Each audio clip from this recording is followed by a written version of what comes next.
quais são os conflitos emocionais que podem causar esta forma de experienciar a vida, que é o autismo. Um dos primeiros conflitos emocionais, que é gerenciado pelo nosso córtex cerebral, são os medos.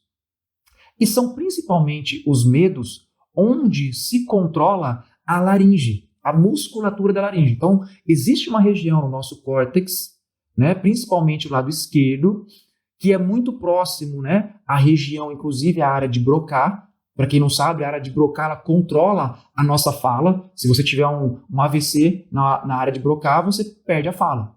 Só que se também você tiver uma ativação neuronal de neurônios muito forte naquela região, se você tiver um conflito, um estresse, você também pode deixar de falar. E tem muitas crianças que chegam no meu consultório com dificuldade de fala que sai falando, ou que em 5, 10, 15 dias começa a expressar. Tá? Hoje mesmo foi uma criança que não falava e hoje ele estava na 3ª sessão, mas desde a 2ª sessão ele já começou a expressar palavras e hoje na 3ª sessão ele já fala frases, né? Mas por quê? Porque existia um bloqueio, um trauma, uma situação, uma conclusão que fazia com que o cérebro daquela criança entendesse que falar não é bom. Então eu me fecho. E é bem isso que acontece com o autismo. Qualquer situação de susto, qualquer medo que a família possa experienciar nessas fases gestacionais ou antes da gestação, ou até mesmo quando o bebê é de colo, isso pode acionar essa área e vai diminuir a comunicação, vai diminuir a interação social. Pensa bem, se eu tenho medo, quanto mais eu me interajo, quanto mais eu falo com pessoas, quanto mais eu me comunico, quanto mais expansível eu sou, é mais provável que eu vivencie meus medos. Quanto mais seguro, quanto mais eu me fecho no meu mundo, quanto eu mais me interesso só por aquilo que eu me sinto seguro, mais seguro eu me sinto. Faz sentido isso para vocês? Então, um dos primeiros conflitos emocionais que causam ali, da parte emocional, tá? Para ninguém se sentir ofendido, quem defende outras linhas, parte emocional, é o medo. Só que, né, diferentemente de um medo da morte, não é medo da morte, são medos, sustos, medo de que não dê certo algo na vida, medo de que o marido vá embora, medo de falar, porque se eu falar eu posso perder o meu emprego, ou se eu falar a minha sogra ou meu sogro quer que tudo seja do jeito deles, se eu falar gera uma briga de família. Já peguei casos assim, eu não posso, eu tenho medo de tomar uma decisão, porque agora eu estou grávida e eu não sei o que eu faço da minha vida, se eu continuo trabalhando ou não. Se esse estresse for muito grande, pode gerar esse impacto no cérebro e este impacto no cérebro, obviamente, vai gerar uma alteração comportamental. Porém, eu quero que você anote, grave isso. Para que ocorra o aspecto autista, para que ocorra esse modus operandi, não basta só o medo. Precisa ter mais um conflito associado. O que significa isso? É como se eu vivesse uma situação, eu sinto algo, aquilo não se resolve na minha mente, no meu cérebro, nós chamamos isso de fase ativa, ou é algo que não está resolvido na minha vida, então isso está ativo no meu cérebro, não se desligou. Pensa numa tomadinha. É como se alguém tivesse ido lá no pontinho do medo e acionou. Pumba! Ligou. Só que não consegue desligar. Olha o que acontece. Se a pessoa experienciar qualquer situação de raiva, de contrariedade, de injúria, de injustiça, que pega ali a região, né, nós chamamos isso de vias biliares, né, que é a vesícula, os canais biliares, né, às vezes o controle do pâncreas, a parte digestiva, onde faz, né, remoer ali os alimentos para triturar o máximo possível, né, depois que passa pelo estômago, né, faz toda uma digestão também no intestino delgado. Quando pega a zona de controle dessa região, aí é bem provável que esta criança desenvolva o autismo. Por quê, Rodrigo? Porque olha só, se eu passo uma raiva muito grande, se eu passo uma contrariedade muito grande, se eu passo uma situação que eu não aceito, isso não está resolvido, também acendeu uma outra campainha no meu cérebro. Aquilo lá está aceso no meu cérebro. Então, o que o cérebro faz? Ele entra num modus operandi. E por que isso ocorre? Olha como que, cara, o nosso cérebro ele é impressionante, ele é muito perfeito. Eu não disse para vocês que a zona de controle do medo ali, nesse caso, medos que controlam a faringe. Eu não sei se você já teve um susto na sua vida, onde você fez... Você travou aqui a garganta, né? Quando nós passamos por um susto, um medo, nós temos uma região no cérebro que controla a musculatura da faringe e ela fecha, tá? Da laringe. E olha só que interessante. Se você tem um problema com isso e não está resolvido, é como se estivesse acendendo uma luz do lado esquerdo do seu cérebro.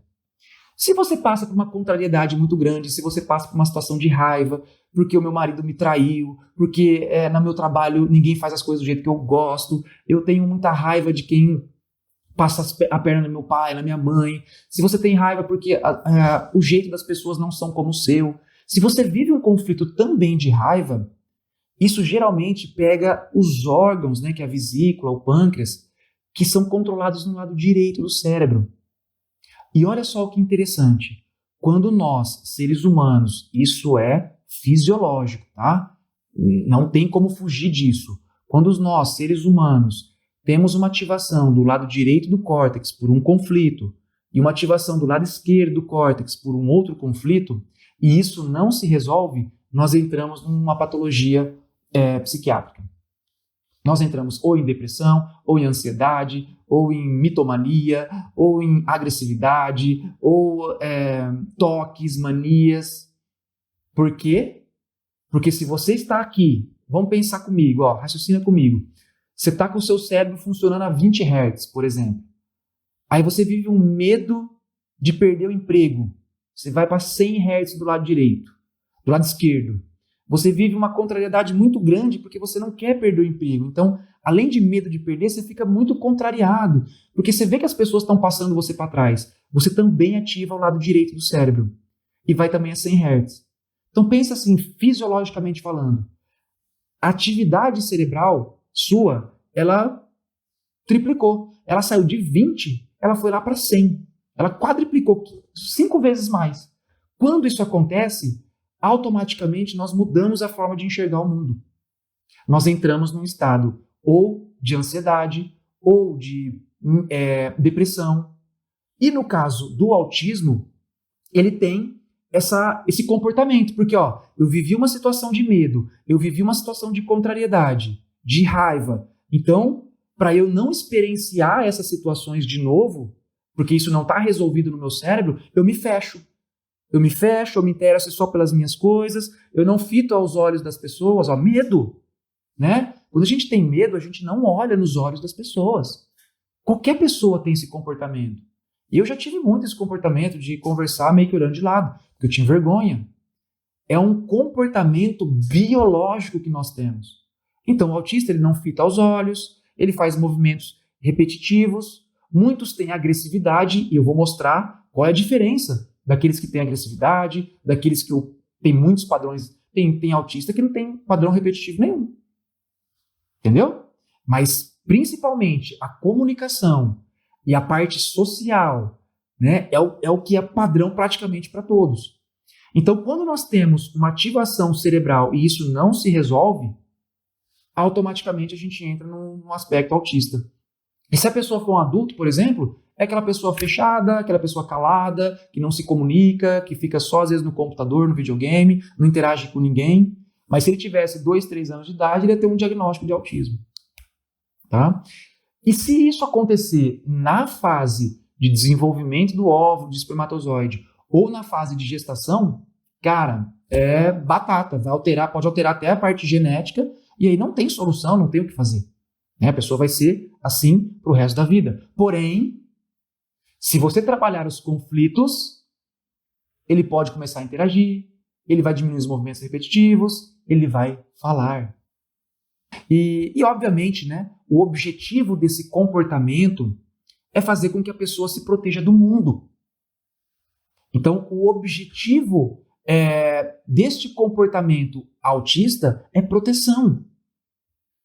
Então, por isso que se você consegue trabalhar isso na família, trabalhar isso na criança, e realizar essa ressignificação, a criança muda. Se alterou geneticamente, é para o resto da vida, porém é uma criança mais leve, vai ser um adulto mais leve.